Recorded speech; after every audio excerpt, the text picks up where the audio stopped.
Olá, seja bem-vindo.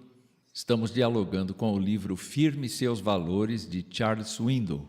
O objetivo do autor é discutir princípios universais aplicáveis a todos os seres humanos, para uma vida melhor, à luz do cristianismo bíblico. Hoje, o assunto é atitudes. Na introdução deste capítulo, Swindoll cita exemplos de pessoas que foram vencedoras por conta de sua atitude. O autor define, abre aspas, a atitude é um cordel que nos mantém em movimento ou nos imobiliza. Só ela põe combustível em nossa fogueira ou joga água fria em nossa esperança.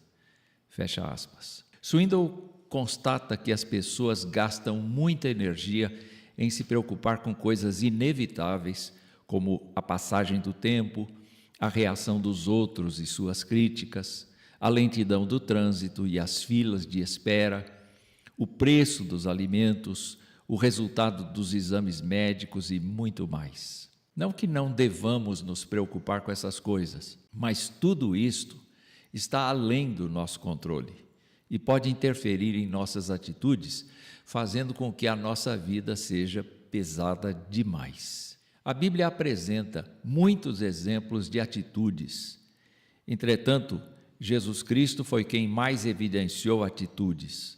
Orava muito, acolhia pessoas mesmo quando estava cansado, curava enfermos, ensinava os discípulos, combatia a falsa religiosidade dos judeus, pregava o evangelho a quem quisesse ouvir, confrontava o pecado das pessoas e dizia, vá e não peques mais, ou então, tome uma atitude com relação ao seu pecado. Sua motivação para fazer tudo isso e muito mais é impressionante.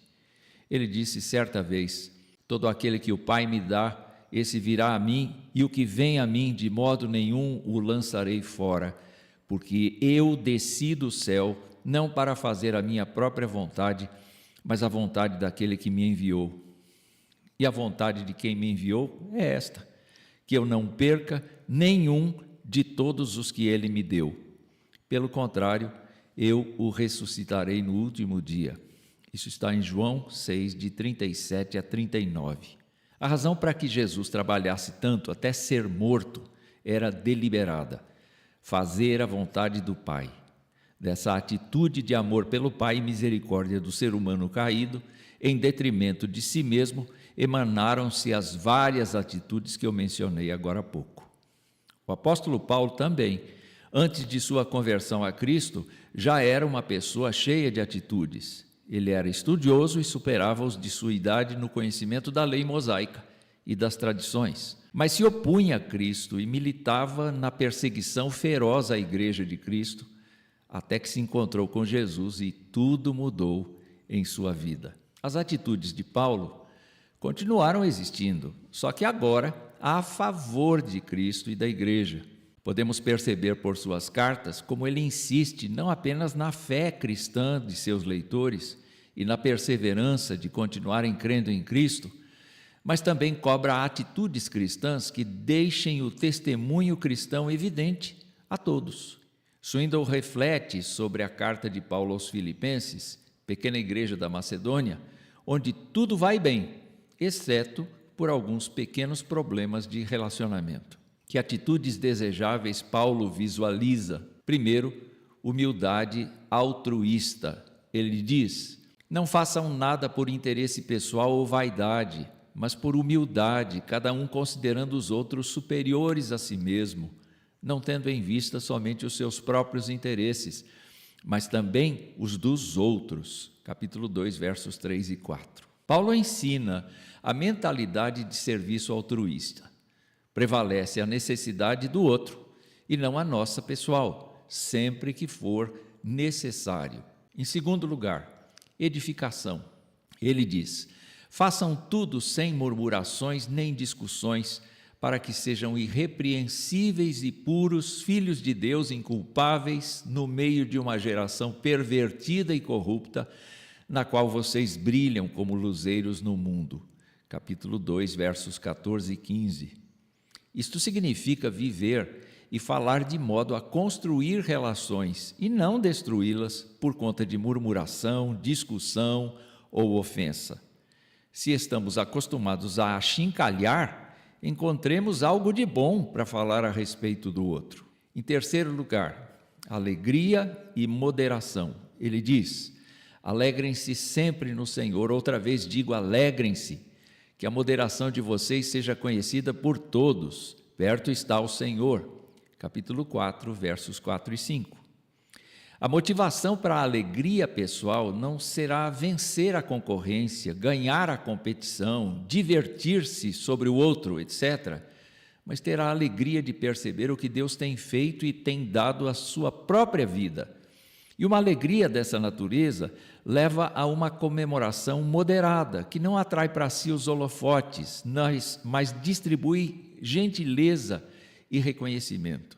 Em quarto lugar, não andar em ansiedade. Ele diz: não fiquem preocupados com coisa alguma, mas em tudo sejam conhecidos diante de Deus os pedidos de vocês pela oração e pela súplica com ações de graça. Versículos 6 e 7 do capítulo 4. E a paz de Deus, que excede todo o entendimento, guardará o coração e a mente de vocês em Cristo Jesus. A ansiedade é algo que todos conhecem. Não é pecado ter ansiedade, mas deixá-la dominar nossa mente é perigoso demais, porque nos afasta do equilíbrio e do bom senso. É aí que entra a atitude de compartilhar o que nos assusta com Deus e experimentar seu conforto e sua direção. O resultado é alegria e paz de alma. Swindoll aponta também atitudes negativas que nos fazem adoecer e precisam ser identificadas e substituídas por atitudes positivas. Seguem algumas falas dele. Primeiro, culpar os outros. Às vezes culpamos a nós mesmos, a outros, a Deus e até o destino, quando não encontramos um bode expiatório. Se culpamos a nós mesmos, intensificamos nosso senso de culpa. Se culpamos a Deus, cortamos o relacionamento com Ele e nos tornamos cínicos. Se culpamos outros, nós ficamos sós. Em segundo lugar, ter autopiedade. Isto é tão ruim quanto culpar aos outros e a Deus, porque nos imobiliza, nos joga para baixo. Não podemos ter pena de nós mesmos, mas levar tudo a Deus, que nos levanta e anima, até por meio de coisas muito pequenas que nos acontecem. Qual deve, então, ser o nosso jeito de lidar com atitudes negativas? Paulo diz: finalmente, irmãos, tudo que é verdadeiro, tudo que é respeitável, tudo que é justo, tudo que é puro, tudo que é amável, tudo que é de boa fama, se alguma virtude há e se algum louvor existe, seja isto que ocupe o pensamento de vocês. Eu lhe digo, tome atitudes positivas e lance fora as negativas. Deus vai te ajudar.